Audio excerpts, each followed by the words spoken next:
அனைவருக்கும் வணக்கம். நாம் இன்னைக்கு என்ன தகவல் பார்க்க போகிறோம் அப்படின்னா, ரோஜா பூவினுடைய இதழ்கள் வச்சு ஒரு குல்கந்து தயார் செய்ய போகிறோம்.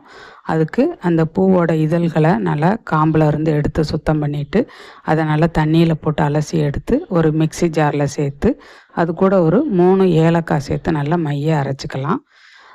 அதுக்கு அடுத்து நம்ம அடுப்பு பற்ற வச்சு ஒரு வானல் எடுத்து வச்சு, அந்த பாத்திரம் சூடான பின்னாடி நம்ம அரைச்சி வச்சிருக்க ரோஜா இதழ்களோட அந்த விழுதை வந்து அதில் சேர்த்துக்கலாம். தண்ணி ஊற்றி அரைக்கணுங்கிற அவசியம் இல்லை. அந்த பூவோட இதழ்களில் இருக்கக்கூடிய அந்த நீர்ச்சத்து அதுவே அதுக்கு போதுமானதாக இருக்கும். அந்த நீர்ச்சத்து குறையிற வரைக்கும் நம்ம அப்படியே கிளறி விட்டுக்கிட்டே இருக்கலாம். இது வந்து அந்த நிறம் மாறி வரும். அந்த ஸ்டேஜில் நம்ம என்ன செய்யணும்னா, பூவோட இதழ்களோட அளவுக்கு தகுந்தாற் போல் இனிப்பு நம்ம சேர்த்துக்கணும். இதுக்கு நம்ம நாட்டு சர்க்கரையோ அல்லது கல்கண்டு அல்லது வெல்லம் சேர்த்துக்கலாம். நான் வந்து இன்றைக்கி வெல்லம் தான் சேர்க்குறேன். 2 அச்சு வெல்லம் எடுத்து அதை நுணுக்கி இந்த ரோஜா இதழ்களோடு நான் சேர்த்துருக்கேன். ஏற்கனவே அதில் இருக்கக்கூடிய ஈரப்பதமும் இப்போ நாம் வெல்லம் அதில் சேர்த்துருக்கோம் இல்லையா, அது உருகி வரக்கூடிய அந்த ஈரப்பதமும் சேர்ந்து அந்த இதழ்கள் வந்து நல்லா பொன்னிறமாக மாறி வரும். நாம் கிளறி விட்டுகிட்டே இருக்கணும். கை விடாமல் கிளறலாம். இல்லை ஒரு 2 நிமிஷத்துக்கு 1 நிமிஷத்துக்கு ஒரு முறை நம்ம கிளறி விட்டாலும் பரவாயில்ல, அடி பிடிக்காது. நம்ம நல்லா கிளறி விட்டுகிட்டே இருந்தோம்னா ஒரு 2-3 நிமிஷத்தில் நல்லா கொஞ்சம் ப்ரௌன் கலராக அது மாறி வரும். அந்த ஈரப்பதம் போன பின்னாடி அந்த அந்த எண்ணெய் பிரிஞ்சு வர மாதிரி ஒரு தன்மை அதில் தெரியும். அந்த பாத்திரத்தில் ஒட்டாமல் வரும். இந்த ஸ்டேஜில் நம்ம அடுப்பை கொஞ்சம் குறைச்சி வச்சுக்கலாம்.